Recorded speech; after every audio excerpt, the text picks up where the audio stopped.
Grêmio na final do Gauchão 2025. Muito se falou sobre essa classificação. Sofá de Pobre agora coloca a sua opinião. Assista o vídeo até o final e tire suas conclusões. Se concordar, compartilhe, deixe like, inscreva-se, comente. Faça esse vídeo chegar ao maior número de pessoas possível, pois está na hora de parar com essa hipocrisia que tomou conta da torcida colorada, pois o que estamos testemunhando não é mais rivalidade. Pois infelizmente o que estamos testemunhando se resumiu a circo, e esse espetáculo deprimente não tem mais lugar no futebol do século XXI. Semifinal do Gauchão 2025, Grêmio Juventude e Juventude Grêmio. Desde o início, Sofá de Pobre avisou que estaríamos diante das finais antecipadas. E não deu outra. Arena, Grêmio 2, Juventude 1. Jacone, Juventude 2, Grêmio 1. Empate nos 180 minutos.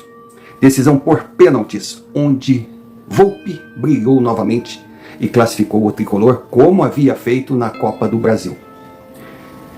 E esse jogo teve os mesmos ingredientes daquele disputado contra o São Raimundo de Roraima. Grêmio perdendo, já dado como morto, mas sem nunca desistir, no finzinho buscou o gol salvador. O Grêmio saiu de Roraima classificado e de Caxias do Sul classificado para as finais. Em Caxias ficou claro: Deus escreve certo por linhas tortas. E no final, a justiça se fez. Mas é claro, esse meu comentário vai trazer vários contrapontos. E é justamente aí que vem o objetivo do vídeo que você começa a assistir agora. Assista até o final, ouça o que eu tenho a dizer e depois tire as suas conclusões. Eu irei mais uma vez tocar num assunto delicado: a hipocrisia contraditória e assustadora da torcida colorada e de parte da imprensa. Mas é claro, Sofá de Pobre tem o hábito, tem o dever de não simplesmente chegar com kkkk, mimimi, com narrativa, com opiniões aleatórias. Não, mostrar no que se baseia. Então vamos lá. Primeiro ponto que chamou a atenção, fora os chiliques dos colorados nas redes sociais, falando de roubo, de arranjo, de daronco, tivemos a presença de um que foi apresentado como árbitro FIFA, árbitro de Copa do Mundo, que veio a público dizer que o gol do Grêmio deveria ser anulado. Aí eu fui ver quem era essa sumidade. Gaciba. O nome, a princípio, me pareceu assim familiar. Daí eu pensei, mas vem cá. Não é aquele Gaciba que surgiu muito bem na arbitragem gaúcha, se destacou na brasileira, chegou à FIFA, mas teve a sua carreira interrompida por um problema de saúde? O mesmo Gaciba que, depois de pendurar o apito, foi colocado como diretor de arbitragem da CBF, graças ao padrinho Noveleto? O mesmo Gaciba que, quando esteve na CBF, comandou a arbitragem que mais prejudicou o Grêmio e favoreceu o Internacional nos últimos anos? Pois é, foi esse Gaciba que chegou cheio de querer ser, de conhecimento, de homem acima de qualquer suspeita, e deixou claro: Juventude foi prejudicado. Mas para quem o Gaciba estava trabalhando? Para a ESPN. Para quem? Para a ESPN. Aquela ESPN que assumidamente não gosta do Grêmio, que foi a responsável de transformar um ato falho de uma torcedora do tricolor no jogo contra o Santos, que ela simplesmente ofendeu o goleiro Aranha do Santos numa partida pela Copa do Brasil na Arena com termos racistas. E a emissora flagrou as imagens, jogou no mundo, fez um escândalo que foi apoiado pela CBF, pelo STJD, pela Rede Globo, e teve a omissão do senhor Noveleto. fazendo que o Grêmio fosse banido da Copa do Brasil e conhecido no mundo todo como um clube racista. Uma punição que nunca se viu e jamais se verá, porque logo depois desse fato lamentável em todos os aspectos, tivemos dezenas de casos de racismo no futebol brasileiro. E nada, absolutamente nada aconteceu. Então chama atenção que todos os chiliques da torcida colorada tivessem como principal testemunho o Gaciba da ESPN. Mas não parou por aí. Porque no jogo Grêmio 2, Juventude 1, tivemos um pênalti escandaloso. Aquele ali não teve dúvida. O jogador de Juventude foi chutar a bola para a lateral, estava dentro da área, o Monsalve ficou entre ele e a bola, ele não viu, chutou o Monsalve pelas costas, pênalti. Não foi marcado. Mas daí eu não vi nem Gaciba, nem ESPN fazer esse escândalo todo. Será que eles não viram o lance? E outra, no mesmo jogo, o Grêmio teve um gol anulado porque no princípio da jogada o árbitro marcou falta. Então vejamos, se fôssemos computar esses dois lances, poderia ter sido 4-1, porque o Grêmio ou mais, o Juventude se desmancharia se o pênalti fosse marcado quando o Grêmio já vencia de 1-0, fizesse 2-0, a coisa ia desandar. Mas ninguém comentou. Nem mesmo a torcida do Juventude, que agora pousa de vítima por causa do gol que o Grêmio fez no Jacone. Ai, somos roubados. Ai, que não adianta. Ai, a federação só vai para Porto Alegre, para o Grande. Ai, o Juventude é vítima. Eu não vi nada disso. Não vi nenhum comentário. No jogo que o Grêmio teve um pênalti claro, não marcado, e num gol anulado. Aí no Jacone, o Grêmio teve o zagueiro Gemerson expulso por causa do segundo cartão amarelo. O primeiro foi uma disputa. Na corrida, o atacante do time da Serra vinha em velocidade, poderia marcar o gol, mas Gemerson não era o último jogador.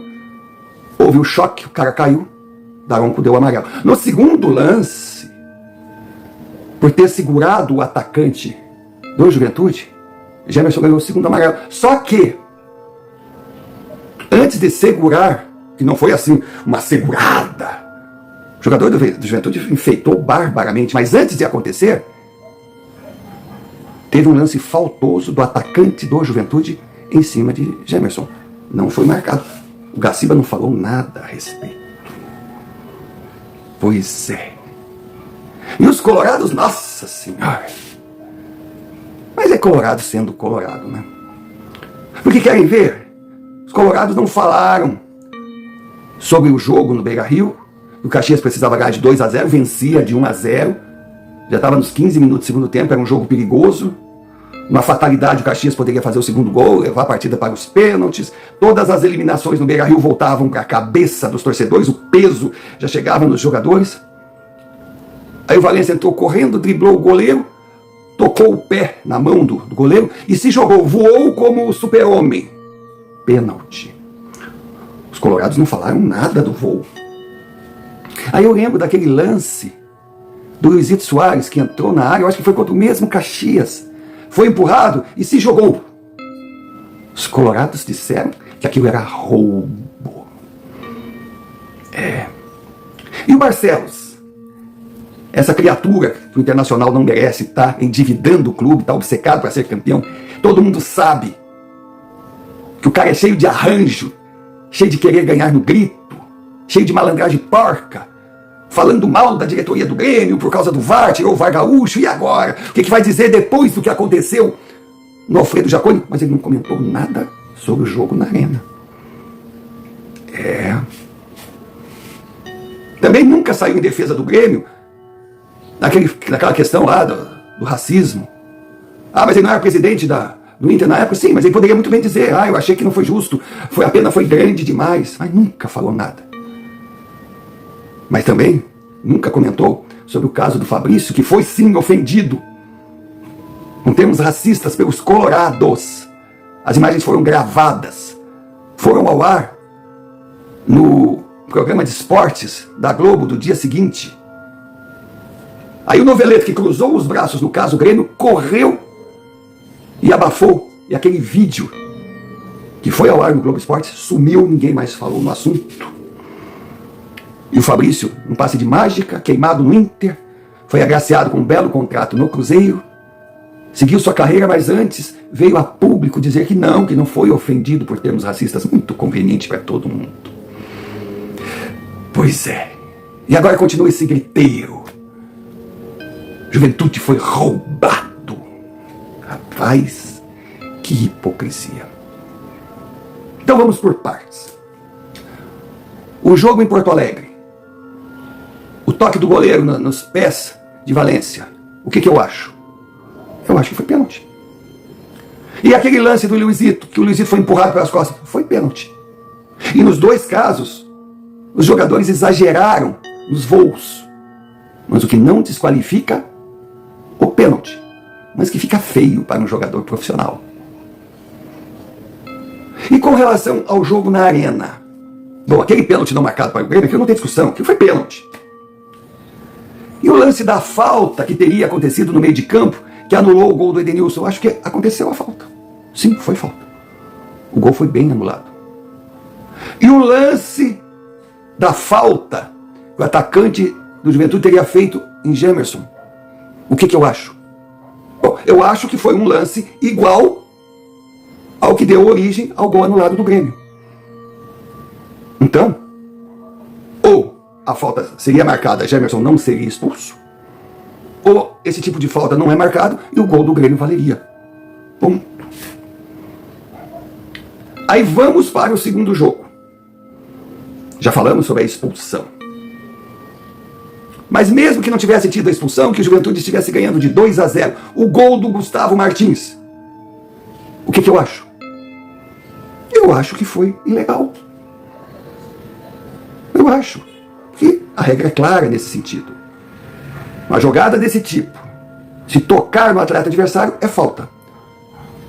Se não tocar, mas estiver numa distância próxima e arriscada, é jogo perigoso. De qualquer maneira, o gol deveria ser anulado. É o que eu acho. Eu sou gremista, mas é o que eu acho. Mas se formos colocar o que aconteceu no primeiro jogo e o que aconteceu no segundo jogo,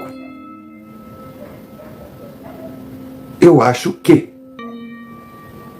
na pior das hipóteses, em Porto Alegre terminaria 3-1 para o Grêmio, tendo aquele pênalti sido marcado, e em Caxias 2-0 para o Juventude, tendo o gol de Gustavo Martins sido anulado. 3-1, 2-0, tudo empatado, vai para a decisão por pênaltis, Grêmio classificado. Em outras palavras, no final ficou elas por elas. Deus escreve certo por linhas tortas. A classificação do Grêmio foi justa. Apesar de todas as falhas de arbitragens, quis a bola sempre excêntrica que nos faz pensar, mostrar que verdadeiro classificado foi o Grêmio. O resto é tudo chilique. O resto é uma hipocrisia que não dá para entender ou aceitar. Porque se for contra o Grêmio, o mundo desaba. Os defensores do futebol, os paladinos da honestidade e do jogo limpo, sobem no palanque para dar discurso. Se for em favor do Grêmio, cara de paisagem, ninguém comentou sobre o assunto, e se tiver que haver uma punição rigorosa para ser exemplar. O Grêmio tem sofrido muito com esse tratamento desigual, mas agora a coisa mudou. Então o Grêmio passou pelo Juventude, Inter passou pelo Caxias, a final está aí, semifinais, página virada. Quem é favorito na decisão? A decisão é Grenal. Grenal é um jogo à parte, Grenal é Grenal, o resto é só futebol. Não tem favorito, se favorito tivesse, não seria Grenal. Pode acontecer de tudo, inclusive nada. Só que fica o recado. A imprensa padrão e ESPN Gaciba, aqueles colorados que choram, revoltados, como se não tivesse ocorrido o jogo na arena, e a decisão tivesse sido numa única partida, lá em Caxias do Sul, que o Juventude foi roubado. E também para a dupla Barcelos e D'Alessandro. Vocês podem até dar a volta olímpica, mas para conseguir, terão que atropelar um Grêmio que renasceu e voltou a ser aquele time intenso, copeiro, imortal, que não se entrega. E terão que bater esse time dentro de campo. Porque no berro e no apito, ou nas maracutaias do fora das quatro linhas, esse tempo acabou. E quando terminar essas finais, seja quem for o campeão, eu espero que a diretoria do Grêmio mostre aquilo que a gente torce que ela mostre. Que esses 2 Grenais sejam os últimos que o Grêmio Futebol Porto Alegrense irá disputar com os times profissionais pelo Campeonato Gaúcho. Acabou. Acabou. Gaúchão é raiz, é folclore, é bonito, mas é passado. E que o Grêmio nunca mais tenha que enfrentar o que vem enfrentando para disputar um campeonato que financeiramente e tecnicamente só dá prejuízos. E como vantagem, é apenas satisfazer o ego, fazer crescer a rivalidade. Mas até esse lado perdeu o romantismo. E está claro que aquela rivalidade saudável do passado não existe mais. O que existe é um bloco hipócrita que quer ganhar a qualquer custo e acha que tudo pode. Está na hora do Grêmio mostrar que não é assim que a banda toca.